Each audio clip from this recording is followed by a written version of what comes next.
the treasury itself. Oh, wow. Pretty cool. Petra Jordan. Okay. Petra. And that's the one that everybody sees. And I have lots. I do a lot of interaction with tourists about the horses, and I have about 45% or 50% just walk down to see the treasury and they walk back. They don't ever think of Petra being anything else other than that, and it is. It is. Oh yeah. So was that your last photo, or is it? I don't. Let's watch it. We got about 3 minutes. We're left. getting our education through you. Well, which is great through your eyes. And it's wonderful. This kind of education you can't get watching CNN or reading a book. Yeah, you can't. Well, I've got to tell you, while I was there too, I interacted with the National Geographic Explorer. I was the liaison with them.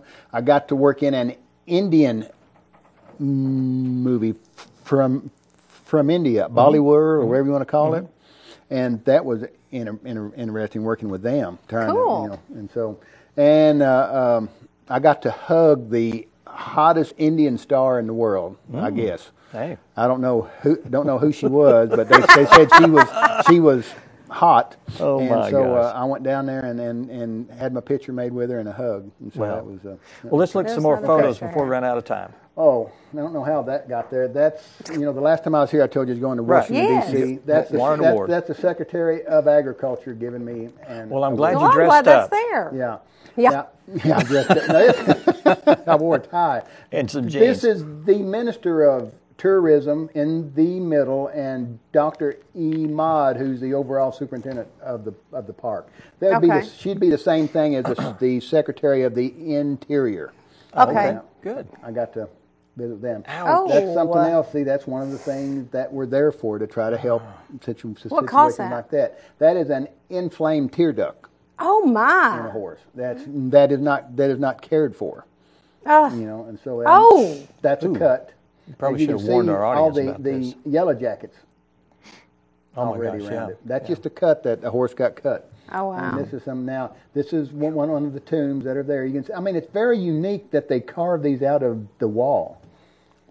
And there's the picture of the treasury. Beautiful. Cool. Yeah, it's very, very nice. There's another one that's a little. You can see on each side of the wall. So that's one solid piece of stone. Yes, and it's just carved in there. Yes.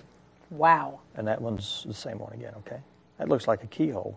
Well, what people really don't understand is a lot of this has been erosion, and that big hole at top is that way. I mean, this is all sandstone. And, my God. And acid rain and all rain makes it wash out. So that hole wasn't up at the top like a keyhole. It was just a square hole. And if you see that crack running through that is the result of an earthquake. Oh, there have been 3 major earthquakes there. This is one of the other most famous parts of Petra. This is called the monastery or the Aldir, and it's enormous. Absolutely beautiful. You can actually see that a long ways off. Wow. So, I've heard of Petra, very interesting. But this is great to be able to see. Petra is just I can't say enough about it just to be there. I told you all this the last time I was here from the 3rd grade when my Sunday school teacher showed me a slideshow about Petra that I said, I want to go to Petra the 3rd grade. And to have an opportunity to do there and to actually be a part of it and see things that the tourists don't. Sure, behind the scenes. They get to take you behind the scenes. I got to tell you one more quick story while I was there. I was a friend. I mean, the Bedouin people there have embraced me quite a bit, and so they asked me to come to one of their camps to eat. So I drove out in the desert about 20 miles and went to this camp. And they didn't speak very good English, and I didn't speak very good Arabic, but we got together and we were going to eat. And so we was there, and we had tea, and he said, come go with me. I want you to look at my goats. So I went out there, and he had this pen of kids, and he said, which one of these kids do you like? Well, I thought he was wanting me to pick out one that I would keep or to breed and all this. So I picked the prettiest little nanny in that whole bunch. And he went out there, and he said, this the one? I said, yes, that's the best one. He cut its throat, and that was our supper. So I didn't have a chance to say, no, not that one. Use one of the ugly ones. Get the ugly no, one. that was our supper. That's funny. It was pretty neat. I mean, well, that's their culture. That is their culture. Pick out the one you want. It's like going to Red Lobster and looking in the lobster tank. But I would have picked. If I'd known that's what he wanted, I'd have picked the ugliest one or the one that wasn't very good. But I picked the prettiest one in the whole bunch. Oh my gosh. So.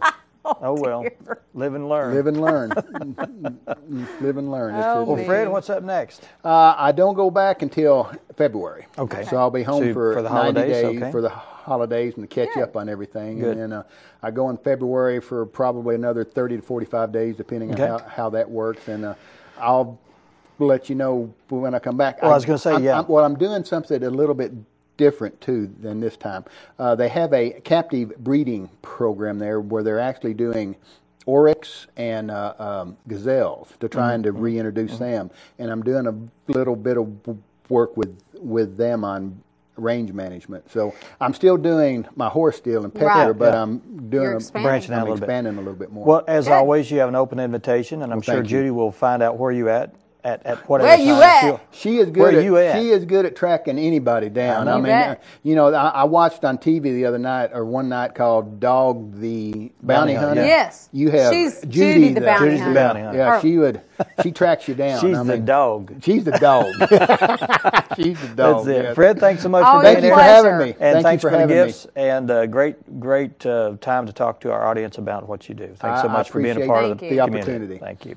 Thank you. Up next, my son Ian Reynolds is here. He's going to talk about some exciting news for all the COX Cable subscribers, so stick around.